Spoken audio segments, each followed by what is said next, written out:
Dans cette vidéo, on va parler de la coutume constitutionnelle. Alors la notion de coutume constitutionnelle, c'est une notion assez importante du programme de droit constitutionnel parce que vous allez l'avoir à la fois au premier semestre, où vous allez l'étudier en tant que tel, et puis on en reparlera après au second semestre dans la partie qui va traiter du référendum. Dans cette vidéo, on va voir tout ce qu'il faut savoir en vue d'un partiel pour traiter correctement cette notion. On va voir ça tout de suite, c'est parti.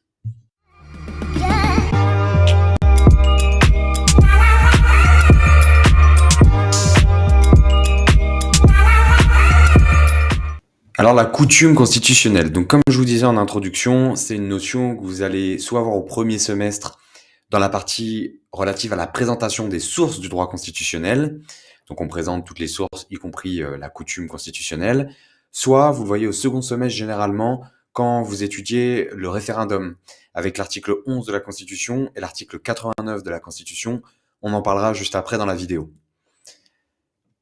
Alors, il faut savoir aussi que si vous allez chercher des articles sur ce thème, c'est probablement vous allez tomber sur des articles assez complexes parce que c'est un thème où la doctrine, il y a beaucoup de débats doctrinaux là-dessus.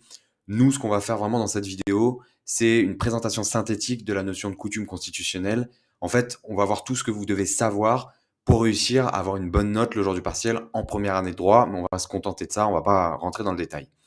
Maintenant que c'est dit, la première chose à savoir faire, c'est de savoir définir la coutume constitutionnelle, si vous êtes interrogé là-dessus. Avant de donner la définition, comprenez bien que les constitutions écrites ne peuvent pas envisager toutes les règles nécessaires au fonctionnement des institutions. C'est impossible de tout prévoir. Vous avez donc nécessairement certaines règles non écrites qui vont se développer en marge de la Constitution, à côté de la Constitution. La doctrine qualifie ces règles soit de coutume constitutionnelle, soit de convention de la Constitution. Ce sont deux notions similaires, mais qui peuvent être distinguées. On en parlera aussi juste après. Maintenant qu'on a dit ça, vous devez apprendre par cœur cette définition. La coutume constitutionnelle, c'est un mode de formation du droit par des usages dont la répétition engendre le sentiment de l'obligatoire. Je vous ai mis la source de la définition ici. Ça, on apprend par cœur. Une fois qu'on a appris par cœur, si vous êtes interrogé là-dessus, il va falloir, après avoir donné la définition, expliquer comment on caractérise une coutume constitutionnelle. Vous pourriez peut-être même être interrogé là-dessus, même si c'est rare, dans un cas pratique de droit constitutionnel. Alors, il y a deux éléments. Premier élément, c'est un élément objectif, l'usage. Et deuxième élément, un élément subjectif, c'est la conviction du caractère subjectif de l'usage. C'est ce que le professeur Armel Le Divlek appelle le sentiment de l'obligatoire dans la définition qu'on a vue juste avant. Donc, premier élément, l'élément objectif, l'usage. Cet élément lui-même va nécessiter 4 sous-éléments, si vous voulez, 4 conditions pour être caractérisé. Premier élément, la répétition. Vous connaissez tous le célèbre adage « une fois n'est pas coutume ». Donc la répétition, ça veut dire quoi? Ça veut dire qu'il va falloir plusieurs actes, plusieurs précédents. Mais on a certains auteurs qui, en droit constitutionnel, nous disent qu'un seul acte suffit pour constituer une coutume constitutionnelle. C'était à propos de l'utilisation de l'article 11 de la Constitution pour faire une révision constitutionnelle. On en parlera aussi vers la fin de la vidéo. Deuxième élément, la durée. Pour qu'il y ait un usage, il faut que l'acte en question trouve application pendant une certaine durée. Troisième élément, la constance. Cette condition de constance, elle empêche la caractérisation d'un usage lorsqu'un acte contraire vient interrompre son application.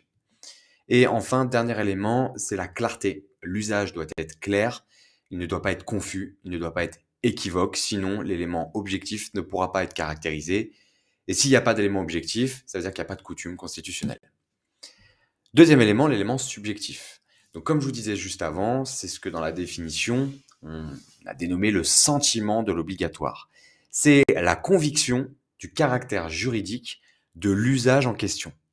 Donc en fait, autant les pouvoirs publics que la doctrine doivent considérer l'usage comme obligatoire. Retenez cette formule du sentiment de l'obligatoire. C'est une belle manière de le dire et ça colle tout à fait avec cet élément subjectif. Deuxième point que vous devez connaître, la distinction entre coutume constitutionnelle et la notion de convention de la Constitution. Alors je vais faire une vidéo spécifiquement sur cette notion de convention de la Constitution, mais vous pouvez retenir dès maintenant que cette expression vient du droit britannique. Si on doit donner une définition, on peut dire que ce sont des règles non écrites sur lesquels s'accordent les acteurs politiques en marge des dispositions contenues dans le texte constitutionnel. Vous avez la source ici. Première distinction qu'on peut faire entre cette notion de convention de la Constitution et cette notion de coutume, c'est que le sanction du non-respect de ces règles, donc des conventions de la Constitution, est de nature politique et non pas de nature juridique, comme pour la coutume constitutionnelle. Ce ne sont pas des règles juridiques, même si elles vont être respectées. La sanction n'est que politique. Premier élément de distinction. Retenez aussi que cette notion elle a été développée par le constitutionnaliste Pierre Avril en France notamment. C'est l'auteur qui revient le plus souvent. Et retenez, deuxième élément qui permet de distinguer ces deux notions, le professeur Armel Le Divlek nous dit que les conventions de la Constitution se distinguent des coutumes, notamment car elles n'exigent pas un usage immémorial. C'est rare, mais si vous êtes interrogé sur la distinction entre les deux, vous saurez quoi dire. Troisième élément. Alors ça, vous en parlez uniquement si vous êtes interrogé sur cette notion dans le détail. C'est-à-dire si vous avez une dissertation, ou dans les termes du sujet de la dissertation, vous avez cette notion de coutume constitutionnelle, ça veut dire qu'on va attendre de votre part que vous détaillez un peu plus. Il faudra toujours expliquer que cette notion de coutume constitutionnelle, l'existence même de la notion de coutume constitutionnelle est contestée. C'est une notion controversée et je vais vous expliquer pourquoi. Ça, c'est le premier élément. D'abord, globalement, la doctrine va s'accorder pour dire que dans les pays comme le Royaume-Uni, dans lesquels on a une constitution coutumière, la coutume constitutionnelle peut exister, existe, là, il n'y a pas de souci. Pour rappel, la notion de constitution coutumière, c'est une constitution constituée de règles touchant à l'exercice du pouvoir qui ont su s'imposer dans les usages, dans les esprits, sans toutefois avoir été consacrées dans un texte dénommé constitution. Ça, vous devez savoir ce que c'est puisque c'est une notion qu'on voit au premier semestre de droit constitutionnel. En revanche, la doctrine considère de manière générale dans les pays de constitution écrite qu'il y a une incompatibilité de principe entre l'idée même de coutume constitutionnelle et de constitution écrite. Et plus précisément, il faut définir la notion de constitution formelle. La constitution formelle, là encore, c'est une notion du premier semestre très important. On voit la distinction constitution formelle, constitution matérielle au premier semestre. La constitution formelle, c'est un texte formellement rédigé selon une procédure solennelle par un organe spécifique et qui ne peut pas être modifié, que selon une procédure spécifique. Donc, on a des auteurs comme Carré de Malberg qui nous ont dit que la Constitution, partant de cette définition de la Constitution matérielle, c'est une loi, Constitution formelle, c'est une loi possédant une puissance renforcée, justement en raison de ce formalisme. C'est le respect du formalisme qui confère à une règle sa valeur constitutionnelle, sa valeur juridique.